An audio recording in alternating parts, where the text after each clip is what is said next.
নমস্কার বন্ধুরা, আমি সোলাঙ্কি। আমার নীতিমূলক গল্পের আসর ও ভৌতিক গল্পের আসরে আমার ছোট ছোট ভাই বোন এবং আমার দাদা দিদিদের আরও একবার অনেক অনেক স্বাগত। যিনারা প্রতিদিনের শ্রোতা বন্ধু তাঁদের উদ্দেশ্যে তো অবশ্যই, আর যিনারা আজ আমার চ্যানেল নতুন ভিজিট করছেন তাঁদের উদ্দেশ্যও থাকলো অসংখ্য ধন্যবাদ। যিনারা নতুন আজ আমার চ্যানেল ভিজিট করছেন তাঁদের উদ্দেশ্যে বলবো, আজকের গল্পটা যদি আপনাদের ভালো লেগে থাকে তাহলে অবশ্যই আমার পাশে থাকার অনুরোধ রইল। আর আমার পাশে থাকার জন্য আমার চ্যানেলটা সাবস্ক্রাইব করে পাশে থাকা বেল আইকন প্রেস করে অল নোটিফিকেশান করে দেবেন।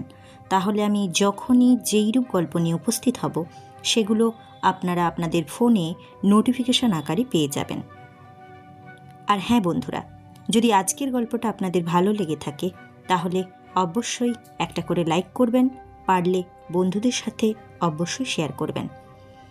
তো বন্ধুরা, কথা না বাড়িয়ে আজকে আমরা যে গল্পটা পড়তে চলেছি, গল্পটা নাম হলো পুরনো বাড়ির রহস্য। লিখেছেন শচীন দাস।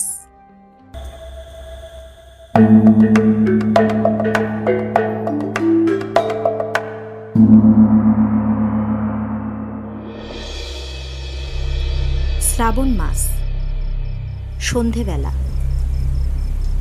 ঝিরঝির করে একটানা বৃষ্টি পড়ে চলেছে। সেই কখন নেমেছে বৃষ্টিটা, দুপুর গড়িয়ে বিকেল কেটে গিয়ে এখন সন্ধে হয়। তবুও বৃষ্টি থামার নাম নেই। চারিদিক জলে থই থই করছে। রাস্তাঘাটে বাসটাসও তেমন নেই, লোকজনও তেমন চোখে পড়ছে না। যারা বেরিয়েছিল দুর্যোগ দেখে তাদের অনেকেই ফিরে গেছে ইতিমধ্যে। তবু তারই ভেতরে শহরতলির এদিকে যে এক আধজন বাস থেকে নামছে না তা কিন্তু নয়।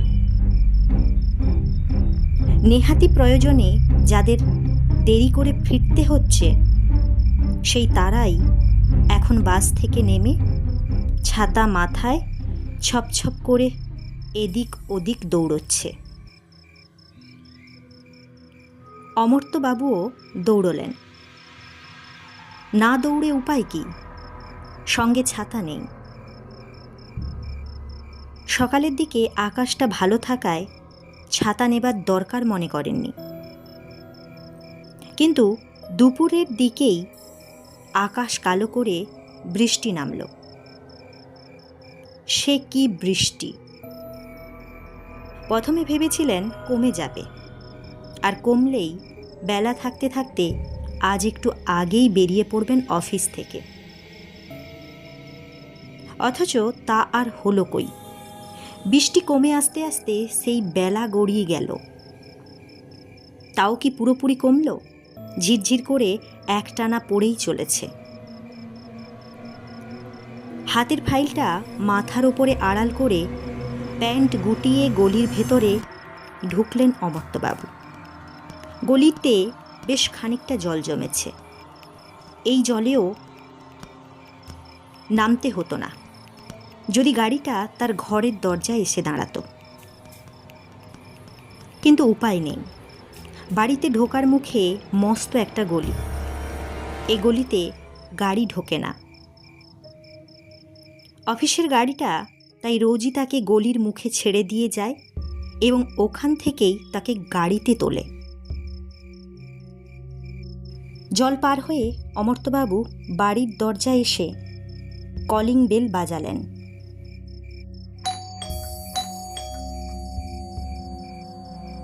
প্রায় সঙ্গে সঙ্গেই দরজাটা খুলে গেল। খুলল মেয়ে মিতুল। অমর্ত্যবাবু জিজ্ঞেস করলেন, কি রে, কেউ আসেনি? মিতুল ঘাড় নাড়ল। মুখটা থমথমে, চোখ দুটো ছলছল করছে। অমর্ত্যবাবু বুঝলেন অনেককে বলেও কেউ না আসায় মেয়েটার মন খারাপ হয়ে গেছে। তা হওয়ারই কথা। অন্তত এই দিনটিতে। আজ মেয়ের জন্মদিন উপলক্ষে আত্মীয় স্বজনদের অনেককেই নেমন্তন্ন করেছিলেন অমর্ত্যবাবু। এটা তাঁর মেয়ের ক্ষেত্রে যেমন, ছেলের ক্ষেত্রেও তেমনি। এই চলে আসছে আজ বছর ধরে। আসলে জন্মদিনটা উপলক্ষ মাত্র। এই সুযোগে সবার সঙ্গে দেখা হবে। অমর্ত্যবাবু তাই অনেককেই আসতে বলেন। তবে এবারে আয়োজনটা একটু বেশি ছিল। দিন 15 হলো এই বাড়িটা কিনে এসে উঠেছেন তিনি। পুরনো বাড়ি, জলের দরে বিক্রি হয়ে যাচ্ছিল। সুযোগ বুঝে বাড়িটা কিনে ফেললেন অমর্ত্যবাবু। তবে রং টং করে গৃহপ্রবেশের সময় আর কাউকে বলতে পারেননি। সামনেই মেয়ের জন্মদিন, ভেবেছিলেন সেই সময় সবাইকে বলবেন। বলেও ছিলেন, কিন্তু দুপুর থেকেই যা দুর্যোগ শুরু হয়েছে, এই ঝড় বৃষ্টি মাথায় করে কে আর এখানে আসবে? অমর্ত্যবাবু বললেন, তার মন খারাপ করে কি করবি বল? দুপুর থেকে যা বৃষ্টি শুরু হয়েছে, রাস্তাঘাট ভেসে গেছে। আমিও তো এলাম অনেক কষ্ট করে। যাকগে, চল ভেতরে চল। কেক কেটেছিস? মিতুল মাথা নাড়ল। না, এখনো ওসব কিছুই হয়নি। তুমি আসোনি, তাই মা দেরি করতে বলল। ও তাই নাকি? ঠিক আছে, তোর মাকে বল সব রেডি করতে, আমি চটপট হাত মুখ ধুয়ে আসছি। বলতে বলতে অমর্ত্যবাবু দরজাটা বন্ধ করে ভেতরের দিকে চলে গেলেন, তার নিজের ঘরে। প্রায় মিনিট 20 পরে যখন আবার বেরিয়ে এলেন, তখন তার পরনে সাদা পাজামা আর পাঞ্জাবি, হাতের আঙুলের ফাঁকে জ্বলন্ত সিগারেট। মিতুলকে ডেকে বললেন, কই রে মিতুল, তোদের হয়েছে? মিতুল নয়, এবারে জবাব দিলেন মিতুলের মা, অমর্ত্যবাবুর স্ত্রী বিজয়া দেবী। তিনি বললেন, হ্যাঁ সবই রেডি, এখন তুমি এলেই হলো। পর্দা সরিয়ে অমর্ত্যবাবু পাশের ঘরে পা বাড়ালেন। এ ঘরটা বড়, প্রায় 20-25 জন লোক একসঙ্গে বসতে পারে। এখানেই ডাইনিং টেবিলের ওপরে একটা সুন্দর স্ট্রেতে বড় একটা কেক সাজানো। কেকটার চারপাশে কতগুলো মোম জ্বলছে। অমর্ত্যবাবু গুনে দেখলেন ঠিক 13টা। তার মেয়ে মিতুল এবার 13 বছরে পা দিল, তাই 13টাই জ্বালানো হয়েছে। মিতুলকে এবার এক ফুঁয়ে সবকটা নেভাতে হবে। ছেলেটা কাছেই ঘুরঘুর করছিল। সুযোগ পেয়ে বলল, কিরে দিদি, পারবি তো নেভাতে? না পারলে আমাকে বলিস। কেন তোকে বলবে? বিজয়া দেবী এবার ছেলের দিকে তাকিয়ে হাসলেন। দিদি নিজেই ও সবগুলো নেভাতে পারবে। কই মিতুল, আয়, এই দিকে আয়। মিতুল এগিয়ে এলো, মাথা নিচু করে খুব জোরে একটা ফু দিল। সঙ্গে সঙ্গে মোমগুলো নিভে গেল। অমর্ত্যবাবু ও বিজয়া দেবী দুজনেই হাততালি দিয়ে উঠলেন। ছেলেটাও আনন্দে চেঁচিয়ে উঠল। কিন্তু 1 মিনিটও গেল না। ছেলের উচ্ছ্বাসটা শেষ হতে না হতেই মোমগুলো আবার দপ করে জ্বলে উঠল। অমর্ত্যবাবু বললেন, দাঁড়া, ঠিক মতো নেভেনি বোধ হয়, নে আর একবার ফু দে তো। মিতুল আবার ফু দিল। সঙ্গে সঙ্গে সবকটা মোমই এক ফুঁয়ে নিভে গেল। কিন্তু একটু পরে আবার একই দৃশ্য, দপ করে সেগুলো জ্বলে উঠল। দাঁড়াতো, অমর্ত্যবাবু এবার নিজে এগিয়ে গেলেন। খানিকক্ষণ মোমগুলির দিকে তাকিয়ে দেখলেন, নিজে ইঞ্জিনিয়ার মানুষ, কত বড় বড় মেশিনকে নিজের হাতে চালিয়েছেন, অথচ সামান্য কটা মোম কেন এমন করছে ঠিক বুঝতে পারলেন না। তাই বললেন, দাঁড়া, এবারে আমি নিজেই দেখছি বলে খুব জোরে একটা ফু দিলেন তিনি। মোমগুলো নিভল ও সঙ্গে সঙ্গেই প্রায় আবার জ্বলে উঠল। মাথাটা তুলে অমর্ত্যবাবু স্ত্রীর দিকে তাকালেন। অমর্ত্যবাবু, কি ব্যাপার বলো তো? কি জানি, ঠিক বুঝতে পারছি না। অমর্ত্যবাবু বললেন, দেখো তো তুমি একটু চেষ্টা করে। কিন্তু বিজয়া দেবী ততক্ষণে পিছিয়ে গেছেন। কেমন একটা ভয়ও ঢুকে গেছে তার মনে। ছেলে মেয়ে দুটোকে কাছে টেনে নিয়ে বললেন, না বাবা, আমার কেমন খারাপ লাগছে, তার চেয়ে তুমি জল ছিটিয়ে নিভিয়ে দাও। জল ছিটোলে কেকটা নষ্ট হয়ে যাবে। আচ্ছা দাঁড়াও, আর একবার দেখি। অমর্ত্যবাবু আবার ফু দিলেন, পরপর কয়েকবার। কিন্তু আশ্চর্য, যতবারই ফু দেন মোমবাতিগুলো নেভে আবার সঙ্গে সঙ্গে জ্বলে ওঠে। ওরকম চলল প্রায় কয়েকশো বার। শেষে বিরক্ত হয়ে একটা সসপ্যান এনে চাপা দিতেই মোমগুলো পুরোপুরি নিভে গেল। সে রাতে আর কিছু হলো না। কিন্তু ঘটনাটা ঘটল পরের দিন রাত্রিতে। রাত তখন কটা হবে, বোধহয় 2-2:30। নিজের ঘরেই বসে বই পড়তে পড়তে ঘুমিয়ে পড়েছিলেন অমর্ত্যবাবু। হঠাৎ একটা ভয়ার্ত চিৎকারে চমকে উঠলেন। চটপট উঠে বিছানায় বসতেই কানে এলো পর পর ঝনঝন শব্দ, যেন অসংখ্য জিনিস এলোমেলো কেউ ছুঁড়ে মারছে। আর তারপরেই আবার সেই চিৎকার। চিৎকারটা ঠিক তার ডান দিক থেকে ভেসে আসছে। অমর্ত্যবাবু চকিতে উঠে ঘরের আলোটা জ্বালালেন। তারপর পর্দা সরিয়ে ডান দিকের ঘরে যেতেই চমকে উঠলেন। অন্ধকার থেকে একটা গোঙানির শব্দ কানে আসছে। গোঙানিটা অনেকটা কান্নার মতো। কে কাঁদছে এই রাত্রিরে? অমর্ত্যবাবু স্ত্রীর নাম ধরে ডেকে উঠলেন, বিজয়া, বিজয়া, কি হয়েছে? তারপরেই সুইচ টিপে এ ঘরের আলোটা জ্বালিয়ে দিলেন। আলো জ্বালাতেই চোখে পড়ল সমস্ত জিনিস লণ্ডভণ্ড, ভেঙে চুরে চারদিকে ছড়িয়ে ছিটিয়ে রয়েছে। আর তারই ভেতরে একদিকে বিজয়া, অন্যদিকে কাত হয়ে পড়ে আছে মিতুল। তবে ছেলেটা অঘরে ঘুমোচ্ছে। অমর্ত্যবাবু স্ত্রীর দিকে এগিয়ে গেলেন। গোঙানিটা বেরোচ্ছে তাঁরই মুখ থেকে। অমর্ত্যবাবু আবার ডাকলেন, বিজয়া, বিজয়া। কিন্তু স্ত্রীর মুখ থেকে কোনো উত্তর নেই।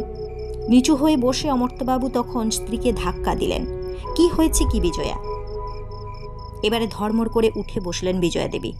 অমর্ত্যবাবুর দিকে ফ্যাল ফ্যাল করে তাকিয়ে তারপর ভয়ে ভয়ে বললেন, মিতুল, মিতুলকে ওকে গলা টিপে মারছিল। কে কে মারছিল? এসব জিনিসপত্রই বা ভাঙল কেমন করে? বলতে বলতে অমর্ত্যবাবু এবারে মিতুলের দিকে এগিয়ে গেলেন। মিতুলের দাঁত কপাটি লেগে আছে।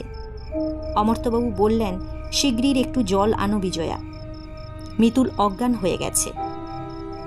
কিন্তু আমার ভয় করছে ভীষণ। বিজয়া দেবী ভয়ে কাঁদতে লাগলেন। অবস্থা বুঝে অমর্ত্যবাবু উঠলেন। নিজের ঘরে জলের জগটা নিয়ে ছুটে এলেন। তারপর চোখ মুখে জলের ঝাপটা দিয়ে দাঁতের ফাঁকে আঙুল ঢুকিয়ে দাঁত কপাটি খুলে দিতেই জ্ঞান ফিরল মিতুলের।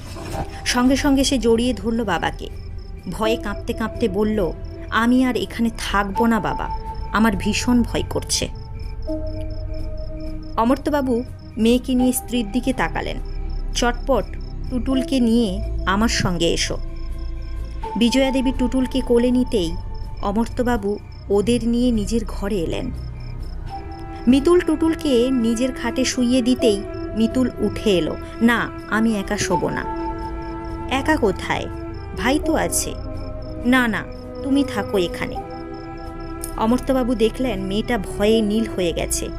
স্ত্রীর দিকে তাকিয়ে জিজ্ঞেস করলেন, কি হয়েছিল বলো তো? বিজয়া দেবী কাঁপতে কাঁপতে বললেন, প্রথমে তো বুঝতে পারিনি। মাঝরাতে হঠাৎ ঘুম ভেঙে যেতেই মনে হলো আশেপাশে কেউ যেন ঘুরছে। ভাবলাম তুমি বোধহয়, তাই তোমাকে ডাকতে যাচ্ছিলাম। কিন্তু তার আগেই ঝনঝন করে শব্দ কানে এলো। বুঝতে পারলাম কেউ জিনিসপত্রগুলো ভেঙে চুরমার করছে। বেড সুইচটা জ্বালিয়ে চিৎকার করতে গিয়েই যা দেখলাম তাতে আমার বুকের রক্ত এখনো হিম হয়ে আসছে। একটা 13-14 বছরের মেয়ে, কিন্তু তার দু চোখ দিয়ে যেন আগুনের হলকা বেরোচ্ছে, আর হাতগুলো কি লম্বা লম্বা, দাঁতগুলো বিকট। দাঁত মুখ খিঁচিয়ে সে মিতুলের দিকে এগিয়ে যাচ্ছিল, কিন্তু ততক্ষণে ঘুম ভেঙে গেছে মিতুলের। মিতুল একটা চিৎকার দিয়ে উঠেছে, আর ওর চিৎকারে আমিও চেঁচালাম। কিন্তু মেয়েটা তখন আমাকে হাত তুলে একটা চড় মারল। ঠিক চড় নয়, মনে হলো যেন একটা দমকা হাওয়া আমার গালে এসে পড়ল। ব্যাস, তারপর আর মনে নেই কিছু। অমর্ত্যবাবু বললেন, কিন্তু তোমরা ঠিক দেখেছ নাকি কোনো চোর ঢুকেছিল?